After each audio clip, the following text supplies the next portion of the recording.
Hello everyone! So, unahin muna natin tong kinapkong fresh garlic. Prituhin natin hanggang mag-brown. I-set aside natin po. And then, isunod din natin yung onion. I-set aside din natin. At nakita nyo, mayroon akong napa-boiled na itlog. Ayan. Pagkatapos na nang na-brown na yung onions natin, iset aside natin, isama natin dito sa garlic.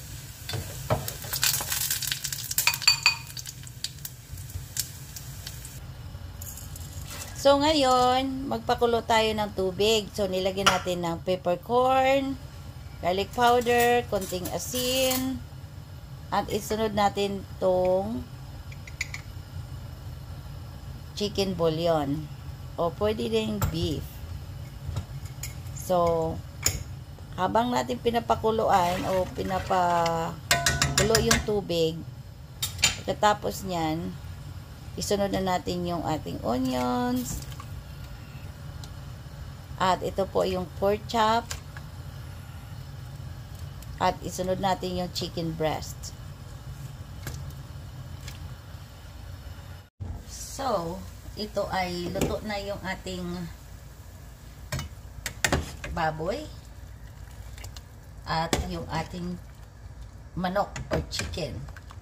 So, ang gagawin natin muna ay tanggalin natin siya dito para hihimayin natin.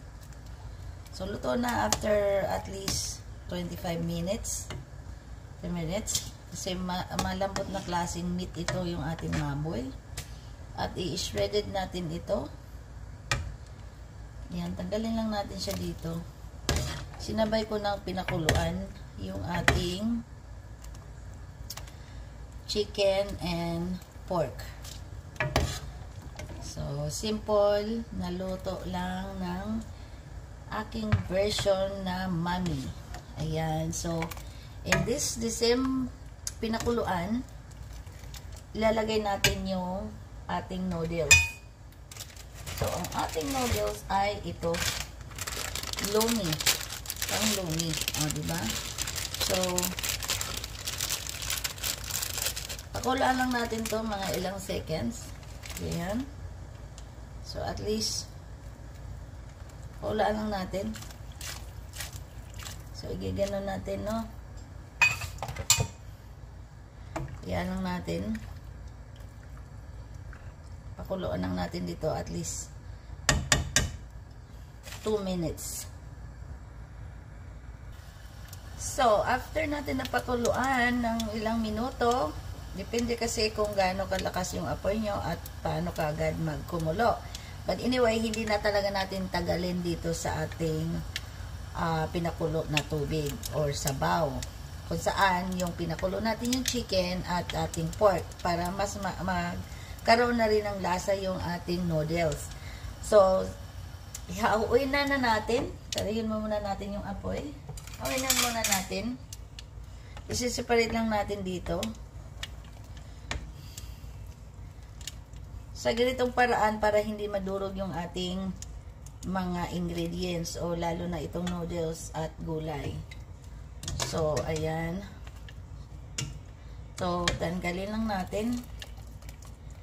Tanggalin lang natin. So, ayan. Medyo hirap-hirap kasi yan, tanggalin lang natin dyan. Ayan.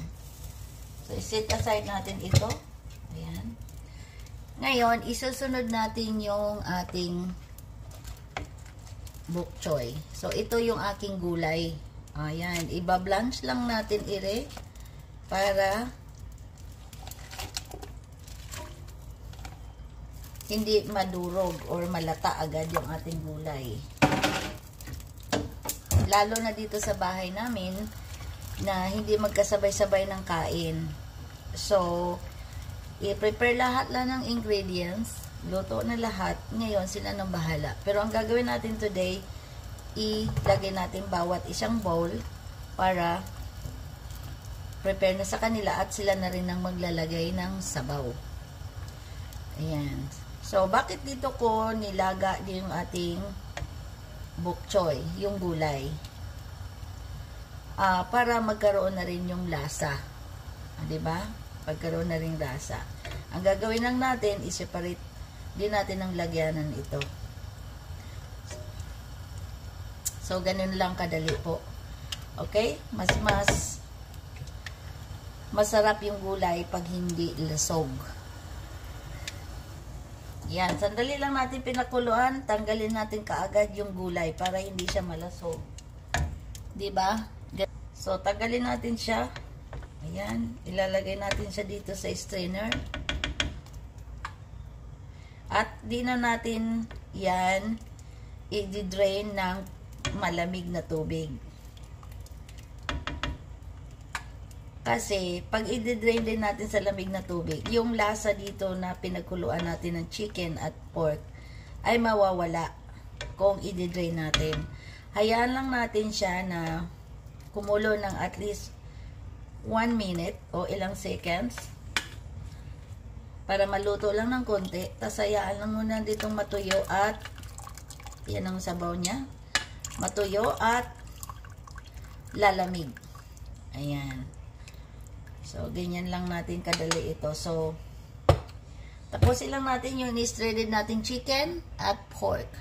So, ito yung gagawin natin. Mag-prepare lang tayo ng noodles. Ilalagay natin dyan sa ating soup. Ayan. Depende kung gaano karami ang ilalagay natin. No? Excuse my finger. Kami-kami lang naman kakain dito.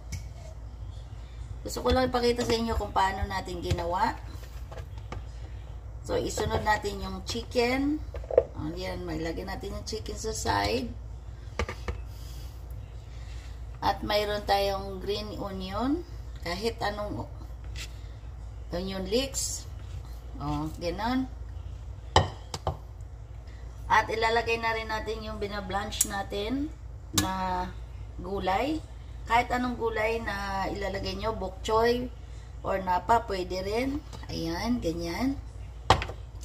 At of course, hindi kalimutan yung nilaga nating itlog. Hindi ko na rin pinakita sa inyo kung paano ko nilaga dahil obviously lang naman yon. Ayan. Nasa inyo kung gaano karami yung itlog ilalagay nyo.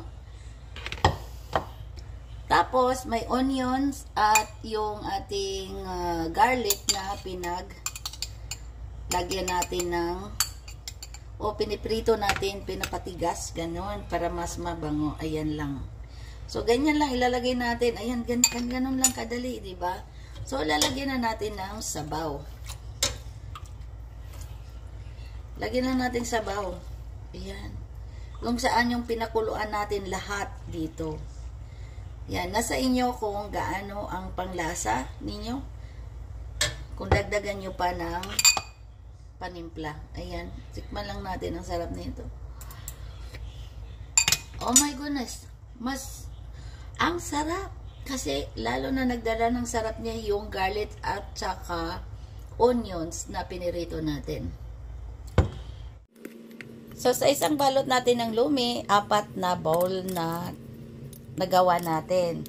So, the same thing, ulit-ulit lang naman ang gagawin natin. Ano? Ayan po.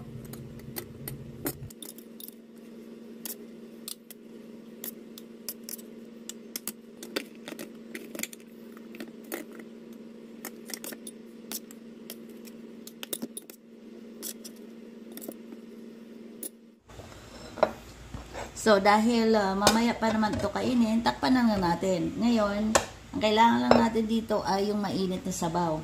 So, ready na siya. Ready na kain mamaya. Ayan. Thank you all for watching. Ganun lang po kadali yung ating mami ng aking simple version. Ito po yung ating mami.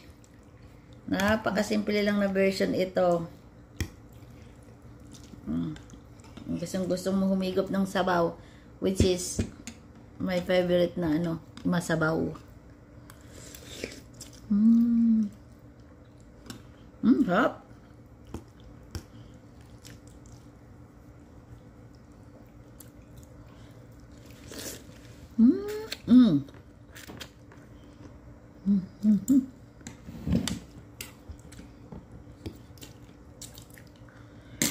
Mm.